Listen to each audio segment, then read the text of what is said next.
اس کے بعد حضرت عبداللہ بن عمرو بن العاص رضی اللہ تعالی عنہما سے مروی ہے کہ انہوں نے حضور صلی اللہ علیہ وسلم کو یہ فرماتے سنا،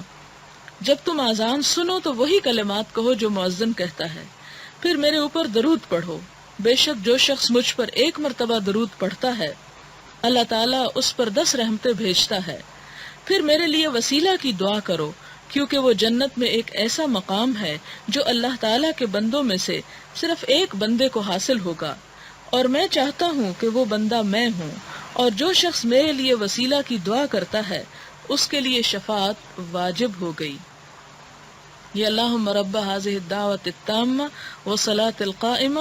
آتی محمد الوسیلہ، یہ لفظ، اور وسیلہ کیا ہے؟ جنت کا ایک خاص مقام جو صرف ایک شخص کو جنت میں ملے گا، اور آپ صلی اللہ علیہ وسلم نے فرمایا کہ مجھے امید ہے کہ وہ میں ہی ہوں، اور جو میرے لیے وسیلہ کی دعا کرے گا میری شفاعت اس کے لیے واجب ہوگی۔ اور آپ دیکھیں کہ بات تو کہ اچھا چھوٹی سی بات ہے، چلیں ہم ہر اذان کے بعد پڑھ دیں گے وسیلہ کی دعا،